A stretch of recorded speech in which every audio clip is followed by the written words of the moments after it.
I just want to start off with this. Sitting with you during the movie, what are you, I know you've seen it before, but what are you experiencing as you watch it today? Today, this is my fourth time seeing it. I experienced some shame this time. Mostly I get really sad when I've watched it before, but, you know, guilt and, you know, what I could have done. And it was I said I wouldn't see it again, but I did, and it's kind of self-punishing, but it's such a beautiful movie. So. What was your reaction the first time?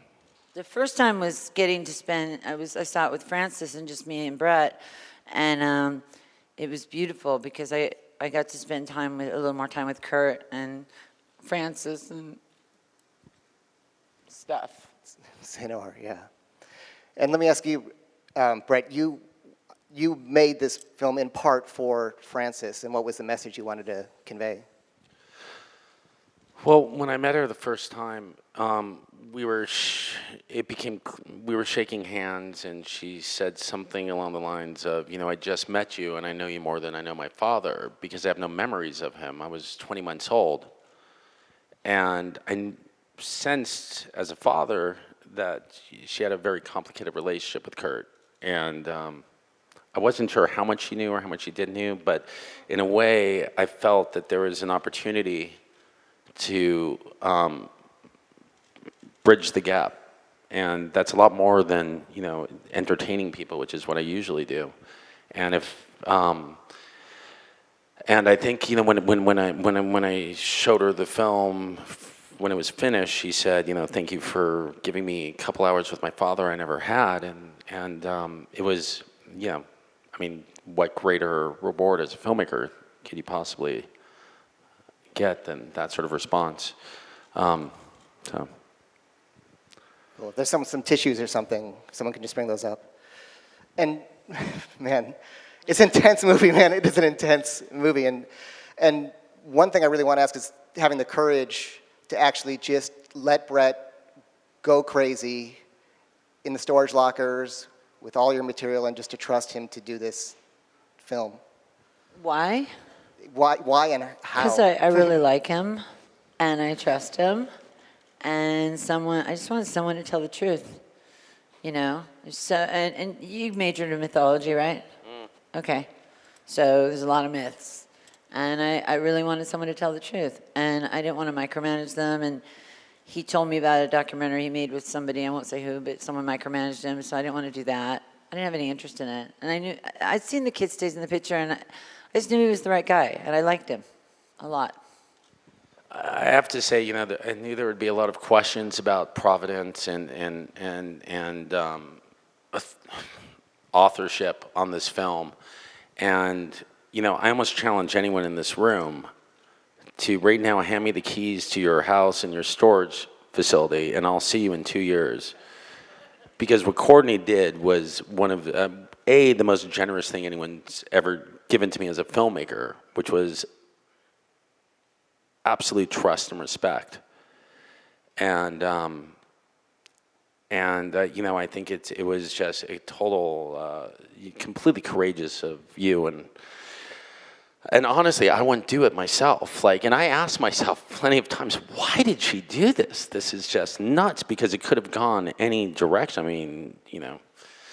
And, but I always felt that maybe you just thought, fuck, there's nothing to hide. So just, I mean, because I don't think people understand. This isn't like you had gone there before I got there to clean it up. No, I'd never been there. So it was, yeah, it's literally unheard of. And it's amazing how well you combed these materials, because Courtney was just telling me there's a scene there where you and Kurt are in bed, and you're like, I thought I recorded over that tape, but he found the 2 frames that still existed. Somehow Brett found the sex tape. And me and Kurt only had this one tape, and we could never figure out how to use the battery. And so we recorded over and over and over on it. And everyone makes one sex tape once in their life. And so we did, and I thought, he'll never catch those frames. And he caught them. So that's that. And one thing I want to ask you about is just the audio of Kurt talking about his first suicide attempt and what that was and where you found it and how you came across it. Okay, well now we're here, and we're here. I could just be honest about this, okay, and tell this story. Unlike So before. you gave me, and I say this. I'm obviously need all these people here before I could say this. Okay. But so you gave me permission to go into this place I remember the language was something I looked at it over and over again. It was to like photograph and document what was in Right. there for the purpose of the film, but it didn't say anything about audio. Right. And no one had told me that there was a box of cassettes. noise tapes. Yeah, yeah, Montage tapes. Montage tapes, yeah. And when we were going through the facility, we found this box and said cassettes, and I opened it up, and there were 200 cassettes, and I was like, "Is this part of our agreement? I don't know, but I'm here, so I should just take advantage of the moment." And so we got 2 Pro Tools systems over and some cassette decks. And by the way, it is so hard to find a cassette deck in Los Angeles these days. It's really insane. And we started transferring, and the rule was, because this is historic archival material, that once you put a tape in, you had to transfer the whole thing. You couldn't forward or stop or whatever. And so I put headsets on and went through the task of transferring the 200 plus hours. And some of it is not, obviously very little is in the film, but a lot of stuff of you and Kurt jamming. That Right. was an amazing insight into your dynamic Right. with him. And then we would stumble upon things like the Beatles, and I loved her. I remember asking you and Chris and Tracy, like, has anyone heard this? And nobody had like heard it. It was crazy. And then I found the audio recording he did about the first sexual encounter. And what was remarkable about that was Kurt had done some spoken word stuff, but he was really he was always laughing through it and sort of spitting it out and not really performing it. But that one stood out because he was well, the content, and he was actually performing it, which I found kind of chilling. And it I remember looking at, as I heard it, the first time looking down at the tape thing to see, is this going to go all the way through his life? Like, where's, because I'm like, start to hear it. He's talking about, and I just thought it was such an important piece of the story, and something that amazingly had sort of sat there from what I figured was probably from 1988 on. You never heard that, right, Courtney? No. I mean, the retarded girl story, I don't know if it's the truth, but maybe. Well, it's funny you say that, because there's a shot in there. I know exactly what, by the train tracks, By right? the train tracks, yeah, because I always looked at it this way. I don't know if the story is true or not, but I felt the experience was true. Do you know what I mean? So how fascinating is it to this whole, in the New York Times online edition, at least the headline was this whole demythologizing idea, when even people mythologize themselves. Is it possible to even get to the truth? Well, my feeling, and I said this in the introduction, is that, if you because Kurt would, and you could talk to this probably better than anyone, self-mythologize his life quite a bit. Sure. I mean, to want to be a rock star, I do it. I mean, anybody I know that Neil's dealt with lots of rock stars, we do it. That's kind of our thing.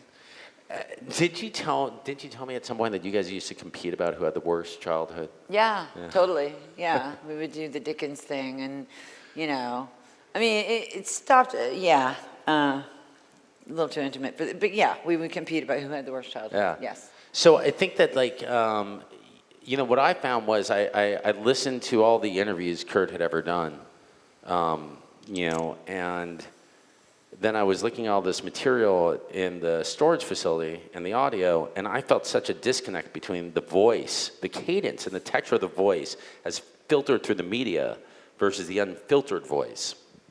And so it became clear at that point that to try to get to the core, to rely on the art to tell the story. And there's very few people you can make a film like this with, because, Kurt was so prolific across so many different forms of media that in a way he created this oral and visceral autobiography of his experience of life. And to me, that felt much more honest than having him sort of talking to a journalist. Because as you know, Neil, we all No one's honest with journalists. No one's honest Let's just with face journalists. it. Well, that's They what I was tell trying to a say. version, a small sliver of the truth. It goes And back to we Bob submit. Dylan and Yeah. him writing the train tracks, which he never did. It's sort of the tradition is to embellish. And I'm also so curious, and by the way, to go back to what you said earlier, you wanted somebody to tell the truth. How close do you feel this is, and just be honest, since Brett was honest earlier, how close do you feel this is to as close as a documentary can get to the truth or as close as the story can I get to the think truth? Brett spent a lot of time with Kurt's spirit, and I think his spirit definitely comes out, which is why I keep coming back for more punishment and didn't go eat, while this is playing. I get to see this beautiful man I was married to 21 years ago and spend a little time with him. It's really sad, and it brings up different emotions, and it's heavy, but I think it's as close to the truth as anyone's ever going to get, And if you maybe had the material, the footage, or you maybe had more of a say in it, is there something you would have done differently or changed? No. Really? No, this is Brett's movie, and I want it to be, about Kurt, and yeah.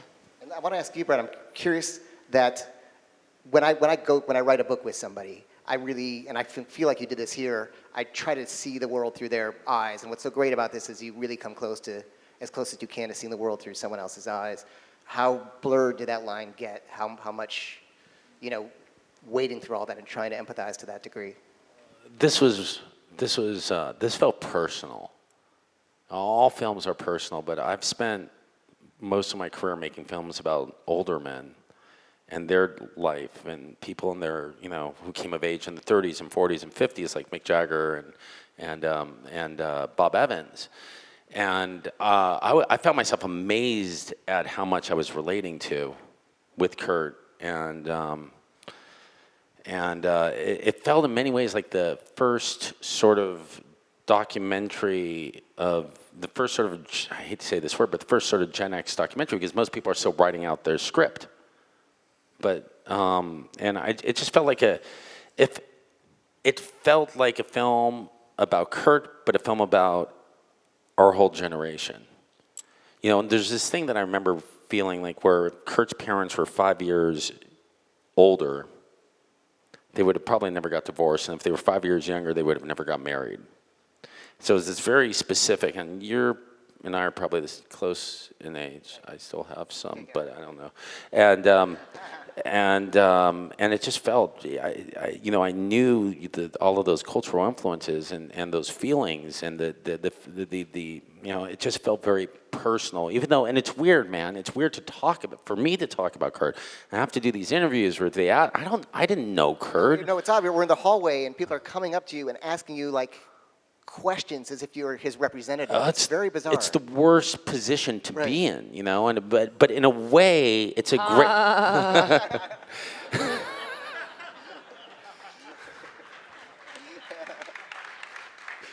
It is an interesting way to get to know someone, though, because it's through primary sources. And in a way, I remember Chris saying to me, and I don't know if you could speak to this about your relationship with Kurt, but Chris and Tracy both said that Kurt never really talked about things. And Chris said that the first time he knew that Kurt had problems as a kid was when he heard him talking about it in an interview. Right. And that made sense to me because when you're 22 or 21 or 18 and you're drinking beer with your friends, you're not like, hey man, I'm really threatened by ridicule, And there were even things that some of his peers, close friends of his, said to me that, where their sort of feelings of him were defined by things he said. And I was like, I felt in a way it gave me really an amazing access just to get to know him through his primary materials, It's a really unique experience. But I'm curious, Courtney. What? How much how open was he with you about feelings? We were best friends. We were best friends. And we were best friends. And, I've had great boyfriends since, but, best friends. Never have another friend like that. I remember being, and I say this with all due respect, that watching the footage of you guys, there was something that, it to me captured love at that age. At that age. Yeah. Yeah. I mean, it's that punch drunk love thing. You know what I mean? Where you met your soulmate and you're 25 and you're just fucking and you're talking and fighting and fucking. So there's other kinds of love and more mature kinds of love. But no, with him, that's what it was, like a soulmate-y thing. Is there anything that you're seeing in the movie that we may not have noticed or seen that just means a lot to you in this movie that we're sort of bypassing or not seeing or getting? Nothing I want to talk about. Especially that thing. Yeah. Afterward. Yeah. No, I think it speaks for itself. I think Brett did a fantastic job. And my biggest thing I'm curious about for you of everything is it really is a miracle to take all these different parties that are just involved of family and band members. I already see you bracing yourself for another drink. You really pulled off the impossible in terms of getting everyone to be on board with this, with so many lawsuits, court cases. This person hates that person, then they don't. I don't know how you did it. Well, I was you're Switzerland, but I really think it was Frances. I think she was, I think when Courtney and I first started talking about this film in 2007, looking back, and I don't know if we would have ever been able at that time to have got the full cooperation of Wendy and Don and Chris and Dave. And Yeah, there was a tsunami of shit in the middle, and and I caused most of it. But it's all smooth now. Yeah. It's felt like when we called Dawn for an interview, and if people may not know this, but Wendy and Dawn and Kim have never been on camera before, and And Tracy as Tracy's, well, right? Tracy, right? she'd been on camera, but not in a while. And the question was always, I remember Dawn said, "Is Frances involved?" And I'd like to speak to her about it, and she got on the phone with him, and so I really felt like everybody wanted to come on board. And even people who had materials, who I'm sure there are some in this room. And Neil, can I just take a moment, because I would be remiss. I know there are some very important people who worked on the film in the room tonight, and I'm going to forget almost everyone, but I just have to acknowledge two people really Please, quickly. please. Joe Beshenkovsky, editor. Joe, can you just stand up real quick? And Jessica Berman-Bogdan, the archivist. I think you're both in the room. If you are, I don't mean to embarrass you. I can't see anything out there, so if you're can. out there, you guys, We'll give us some applause anyway, right? fucking awesome. And also, this will be airing on HBO if you want to see it again on May 4th, I believe, on HBO. If you Well, you can also have it in New York. It'll be opening Friday at the IFC Center, and I Go see it at the theater. I highly encourage people, if they can, to try to get out and see it in a cinema before it's on HBO, because it is a sort of, Kurt did work so intensely with audio, and the sound design in this film is his. I mean, we cut it up and edited it, but that's Kurt's sound design. And you go before every screening and make sure the audio is right in the room. Yeah. Yeah? Yeah. And by the way, This room I'll tell you is- what, since we're about to open up for audience questions, but here's a question that I wasn't going to ask, but I'm thinking, so I'm just going to friggin' ask it since we've been really honest here. And I want to ask, A, if this was intentional, and B, if you kind of saw it, but okay, Kurt's mom, Wendy, has this kind of, resentment that she gave up her life and career to marry Don. Then there's a moment when you're in the bathroom. By the way, I can see that bathroom scene is going to be recreated in dramas forever now. But there's a moment when you're in the bathroom saying, I gave up this for this marriage. Did you purposely make that a parallel or see any parallels between relationships? Where I'm whining that I can't play Reading with my boobs out? Yeah. And his Oh. mother saying, I gave up this for... Oh. Okay. I was curious that I'm just noticing that. I think that you're Wasn't telling us a intentional. little bit something about yourself tonight, Yeah, Neil. that's true. Yeah, projecting. probably. You're Well, projecting. Here's the thing, which is this. I think that it's impossible to see anyone else objectively. We have the filters through which we see them. So what I was thinking when watching this is shame and ridicule was your big theme for Kurt that was really important. I know that was important to him, but to what degree was that paralleled by your own experience? Me personally. Yeah. Well, I couldn't speak until I was 5, and I was in speech therapy till I was 16. So, I mean, I used to go to school throughout elementary school, and you could sort of follow the script on that. But there were, yeah, I mean, when you make a film about someone else, whether you're conscious of it or not, you're ultimately drawn to certain things in that person's life that are relatable to you. Exactly. And so, I mean, I hate to sound cheeky, but these films are as much about me as they are about the subject. And sometimes it's conscious, and sometimes it's subconscious. I'm not Kurt, and I'm not Bob Evans, and I'm not in the Rolling Stones. But if you do a film on Kurt or a film on the Stones, right. you're going to be drawn to certain stuff. You like called when it you out, did by the way. Dirt. Yeah. When you did the Dirt, Right. obviously that's close. That was my life. That was your life. So no, because I was fast, and you called it out exactly. Like my issue as the narcissistic mother. So I was really noticing the narcissistic mother. You picked up on the ridicule of the father. What narcissistic Whoa, mother, what Neil? who What's is that? the Wow, birth Neil. is What's he that? What are you talking talking about? about, Neil? What Gosh, I know you still want to stay friends with her. Okay, let's open it up to questions from the audience. Did I just ruin everything? Is this the last showing of the film? No, you're totally cool. Okay, Yeah, cool. They deny it. Okay, cool. Let's open up to some questions from the audience.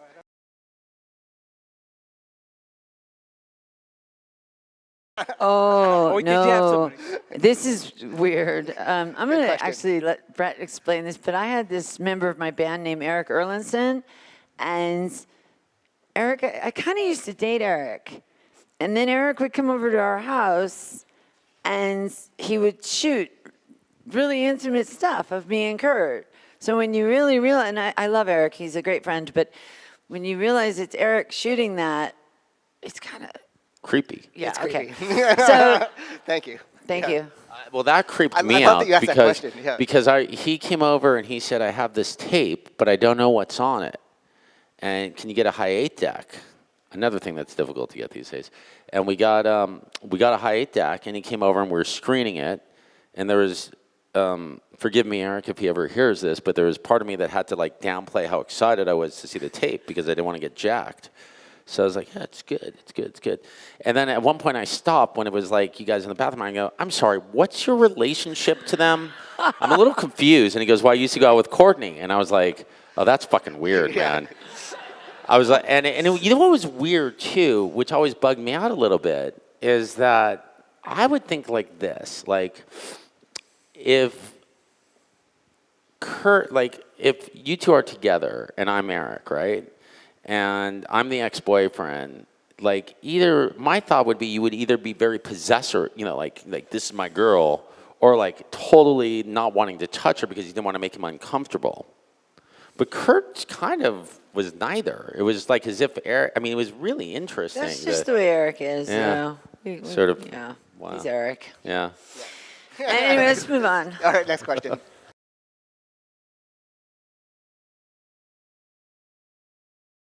Yeah, it's not a talking head movie. It's not a film about Nirvana. And my inspiration for the interviews was the movie Lenny, the Bob Fosse film. And if you remember that film, it's very primal. There's only like the mother, the manager, and the girlfriend. And I wanted to keep it as intimate as possible. So I didn't feel the need for multiple members of Nirvana like Chad. Nobody ever asked about Chad. I'm going to get a shirt that said, "What about Chad?" Right. Poor Chad. Why does everyone ask about Dave? Nobody asked about Chad. And so I went to, but that said, I didn't want to be at a Q&A and have to answer this question all the time. So, and if I asked management for an interview in April of 94, April 20, whenever it was. I asked for an interview with Chris and Dave, and Dave was busy doing his album, which is fine. And I was fine with that. And I locked picture on the film, and I didn't feel like there was anything needed. Like, I felt like the story was complete. And then 3 weeks after I locked picture, Dave was finished promoting his album, and he was available for an interview. It was like 2 weeks before Sundance. And this movie is like a house of cards. It's like you pull one thing out, and it's very complicated. We spent a long time trying to get it here. So I was like, all right, we'll try, and we did the interview, and it was Dave was great and awesome, but it was like I couldn't undo what I'd already done. And Is there something he said that you wish you could sandwich in somehow? if there was something that would I would have changed the movie, you know. But we went to Sundance and it had a wonderful response. We went to the Berlin Film Festival and it had a wonderful response. And then I still had pressure to go back and put it in, so I went back after Berlin to try to cut it in. And in the interim, I had lost that thing when you're making a movie and you're like your heartbeat is one with the movie. And that sounds cheesy, Neil, but you know, when you're like totally connected, you can watch our movie 4 times a day. I couldn't do that anymore. So I couldn't evaluate. I just lost my ability to evaluate it at that point. And I felt like there was, like, you know, sometimes when people ask me about Dave, I'm like, well, is there something that you feel is missing about like Kurt? Like that you wish someone said about Kurt, because it's about Kurt, you know? And I look at the film now and short of having to field these questions, I'm very happy with the people who are talking here are the same people who would have been by Kurt's side if he was, you know, electrician in Aberdeen, you know? Well, Courtney might not have. I wouldn't have ended up an electrician in Aberdeen. Neither would he, so. Was there anything you found that you just left out for reasons of just sensitivity, or was just too much? You're like, I don't know if I want Francis to see this? I'm going to sound like a jerk if I say no, but no. Right. I mean, I just felt like Frances said, be honest. Right. And she was I showed her the film, and I was like, it's funny, Kurt's one of these people, and I don't know how you deal with this, because everybody feels possessive over Kurt, you know, like right. People who never met him, fans, and I just felt, look, the license goes to next of kin. And Frances, if she's comfortable with it, then everybody should. What right do I, you know? So, I showed her the film, and she said, don't touch a frame. And there's stuff that made me uncomfortable, for sure. The haircutting scene made me incredibly uncomfortable watching that. But I felt it was important. Had she seen footage of her with her father before? Yeah, there's some stuff on the internet that got leaked from a tape that Kurt called Farts Equal Funny. And some of that, a little tiny bit got that reused in this film, but not most of this is, it's as he says, 85% unseen. Let's take another question. Yeah.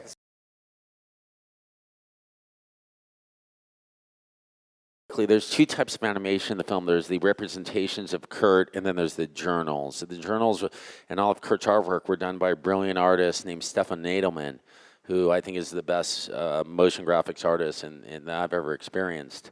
And we spent about like 8 months, maybe to a year, trying to get the style right, because this film felt very analog. It needed to be analog. Like, it's not digital. Kid Season Picture is very digital, but this felt very analog.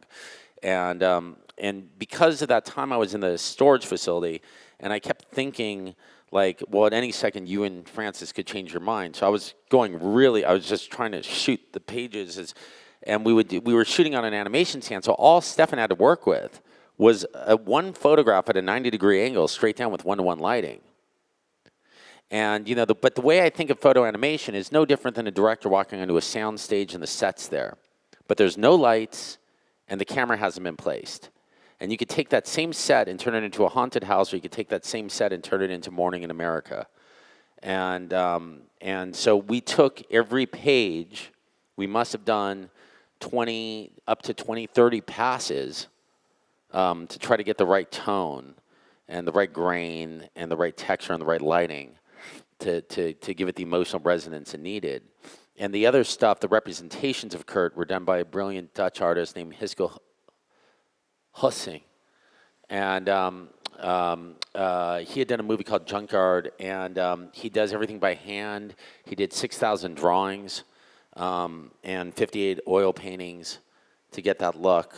And the editors, all of us spent a great amount of time, like the scene at Tracy's apartment. That audio we took 2 months to cut before we gave that scene to Hisko.